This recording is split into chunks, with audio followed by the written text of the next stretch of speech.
Hello everyone, welcome to Lucky Education. और आज हम जो टॉपिक डिस्कस करेंगे वो है common property resources. Common property resource क्या होते हैं? ये जो टॉपिक है आपका पॉलिटिकल साइंस में भी दे रखा है क्लास 12 में, और ये आपका इसमें भी दे रखा है ज्योग्राफी में भी दे रखा है। ठीक है, ये जो टॉपिक है आपका लैंड रिसोर्स वाला जो टॉपिक चल रहा है मेन उसमें है, और ये chapter number 3 land resource and agriculture में दे रखा है क्लास 12 की geography, India people and economy. इसको करने से पहले हम देखेंगे जमीन के प्रकार कितने होते हैं, टाइप्स ऑफ लैंड, है ना।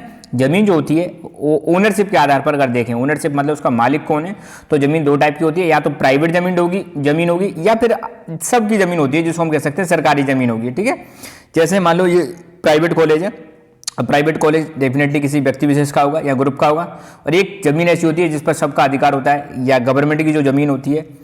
तो पहली जमीन जो किसी व्यक्ति विशेष की होती है या ग्रुप ऑफ इंडिविजुअल्स की होती है उसको तो बोलते हैं प्राइवेट लैंड, और ऐसी जमीन जिस पे सरकार या पूरी कम्युनिटी का अधिकार होता है उसको बोलते हैं कॉमन प्रॉपर्टी रिसोर्सेज। तो प्राइवेट लैंड जो होती है इंडिविजुअल या ग्रुप ऑफ इंडिविजुअल्स होल्ड करके रखते हैं, और कॉमन प्रॉपर्टी रिसोर्सेज बोलते हैं जिनका मालिक स्टेट होता है। स्टेट का मतलब सरकार होती है, और ये कम्युनिटी यूज के लिए बनाई जाती है। अब स्पेशली हम डील करेंगे कम्युनिटी प्रॉपर्टी या common property resources. Common property resource नाम से ही पता चल रहा है यार, कॉमन प्रॉपर्टी मतलब कई बार आपने देखा हो ना, मजाक बोल देते हैं तेरे ऐसे बोल देते किसकी प्रॉपर्टी है ना, कई बार बोलना हो तेरे बाप की प्रॉपर्टी है क्या, ऐसे दिस टाइप में ना।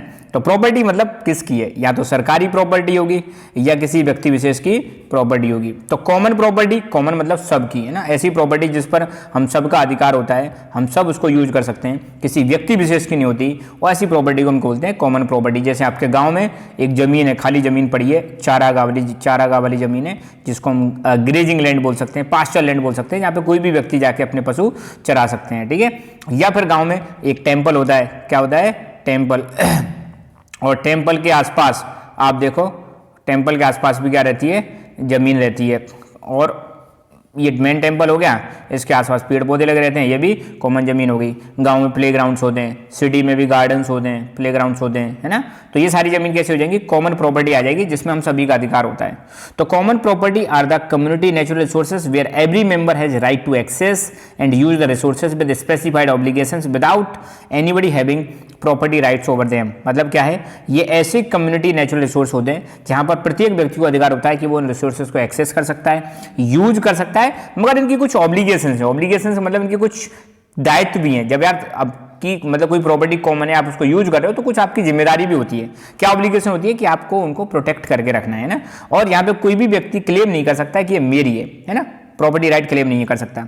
इसमें एग्जाम्पल दे रखा है, जैसे कम्युनिटी फॉरेस्ट, ऐसे फॉरेस्ट जिस पर हम सबका अधिकार होता है, पास्चर लैंड जो जहाँ पे जानवरों को चराने जाते हैं, विलेज वाटर बॉडीज, गांव की जो वाटर बॉडीज होती हैं, पॉन्ड होते हैं, है ना, जिनको तालाब भी बोलते हैं ना, पोखर बोलते हैं, और कुछ पब्लिक स्पेसेस होती हैं, सरकारी जगह, ये सारी चीज़ें ऐसी होती हैं जहाँ पर कई सारे लोग जो हैं राइट टू यूज एक्सरसाइज करते हैं, और ये जिम्मेदारी भी लेके चलते हैं कि यार हम इन कॉमन प्रॉपर्टी रिसोर्सेज को मैनेज करेंगे। अब इनका यूज दे रखा है यहाँ पे, कॉमन प्रॉपर्टी रिसोर्स जो होते हैं ये लाइव स्टॉक के लिए फॉडर प्रोवाइड करते हैं। जो लाइव स्टॉक मतलब जो आपके पशु हैं उनके लिए चारा मिल जाता है। Fuel for house hold along with minor forest product, घरों में मतलब जो है आपने देखा हो गांव में महिलाएं जो है ऐसे लकड़ियां लेके आती हैं, तो ये जो कॉमन प्रॉपर्टी रिसोर्स होते हैं इनसे लकड़ियां भी मिल जाती हैं। इसके साथ साथ अगर फॉरेस्ट ट्रेड रीजन में आप रह रहे हो तो फॉरेस्ट पे सबका अधिकार होता है, वहां से कुछ माइनर फॉरेस्ट प्रोडक्ट भी मिलते हैं, जैसे fruits, nuts, fibre, medicinal plant, ये सारी चीज़ें भी आप कलेक्ट करके ला सकते हो और अपनी रोजी रोटी कमा सकते हो, लाइवलीहुड चला सकते हो।